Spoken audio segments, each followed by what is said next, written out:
John was just an easygoing introvert, I would say. He would come into the room and like wouldn't say a word. So he was like that easy go, like nothing bothered him.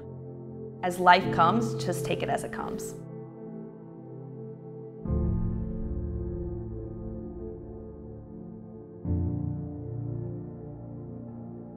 Like if I was stressing about something, he would say, "Oh, you have fun stressing about it. I'm gonna just keep living life."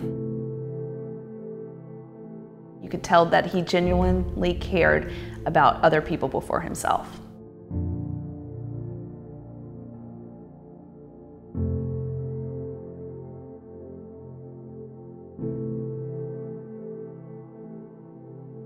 So the accident happened March 17, 2017. It was 2 miles from our home on Old Stage. And John and his buddy after work went downtown to get sushi. Then he called me and he was sending me these pictures of this big fire downtown. And I was like, whoa, that's crazy. And he said, we're gonna go try to help.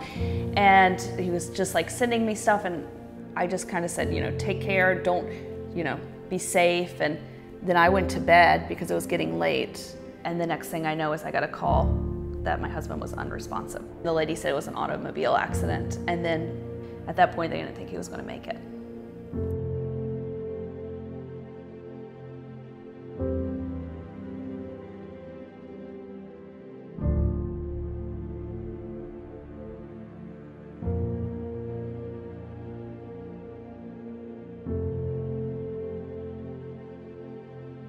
After the accident, his condition was not good.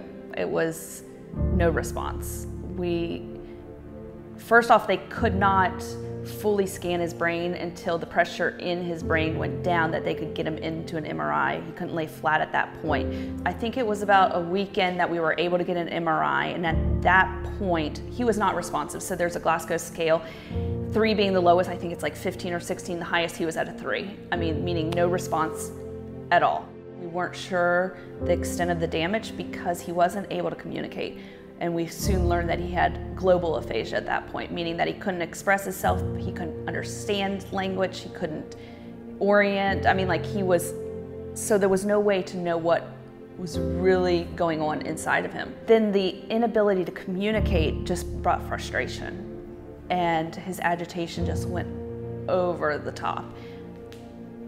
And with the agitation came that he would physically not participate. So he was not physically or cognitively participating in any therapy for almost 2 years post-accident. Now, all the rehab facilities did not believe I could bring him home. They just, I mean, we fought back and forth. So that was a big challenge to get him home. And it was this whole thing of everybody was putting fear in me, like, you can't handle him, or he's gonna fall and get worse, or, you know, he's just gonna be back in rehab, or, you know, all these different fear things. I was like, no, but I've got this. On a physical and emotional level, it was the darkest time of my life. I knew at that point something was misfiring in his brain. His brain was not getting the right stimulation to heal. I kept saying to everyone, if we heal his brain, if we give his brain the right things, I know without a doubt this boy will fight through it.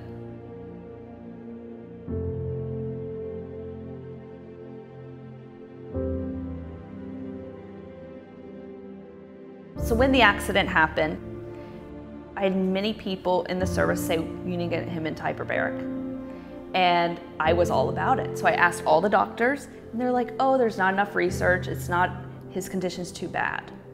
And I just didn't feel like I was right. And I kept on asking each doctor after, and I got the same answer and same answer. And actually an organization reached out to me, America's Almighty Warriors, contacted me and said, she was following the story, and she said, you know, I want to provide this service for John. And so we kind of were researching everywhere we went.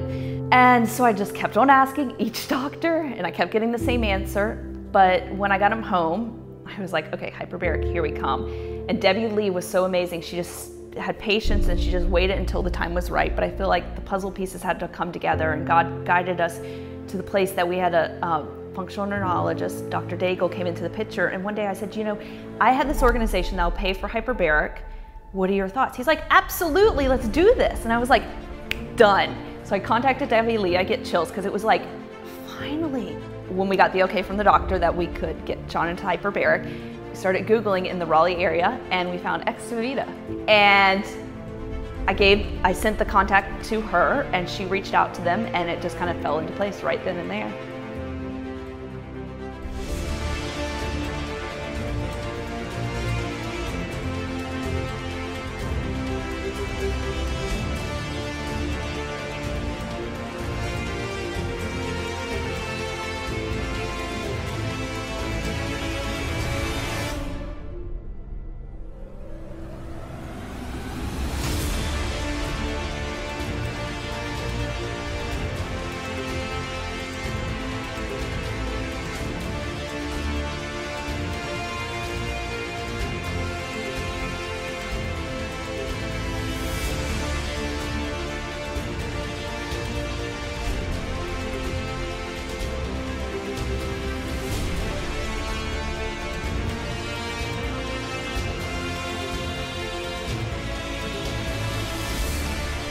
Once we started hyperbaric, I think on all aspects and all levels, John just started healing.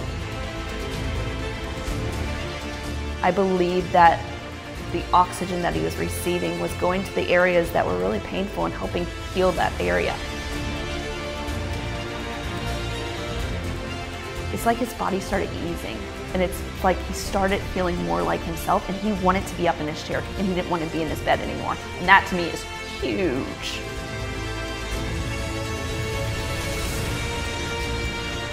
You can just see it in his face, his whole demeanor and his whole emotional state has come back. It's like he went from fear to joy. Before he was, in so much pain to now he's peaceful. All day we're always incorporating some way for him to have more independence.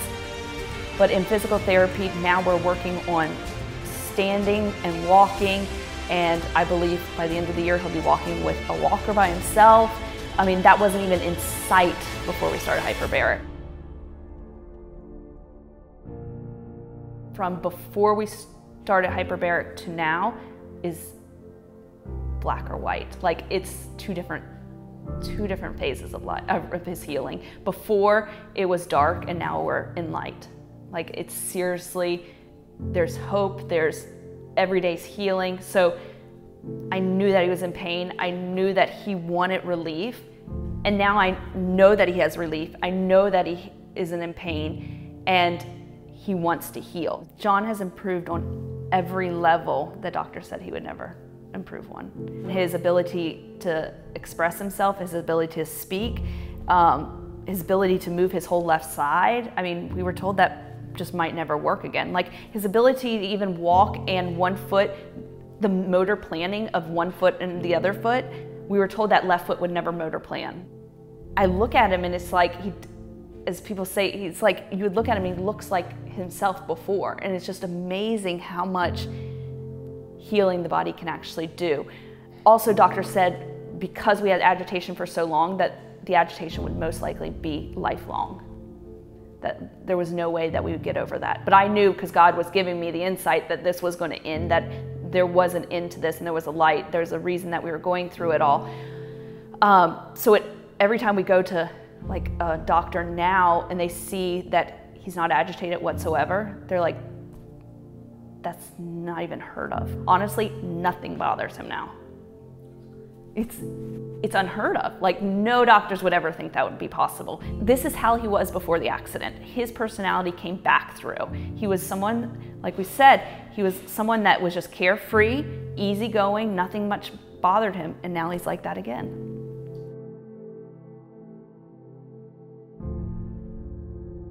My name is Jonathan Neal Grant. Today is August 23rd, 2019. My favorite is yellow. Thank you. I love you. Thank you. I am Navy SEAL, SEAL Team 7. My dog name is Kaya. My favorite food is pizza. My brother's name Seth, David, Nathan, Van.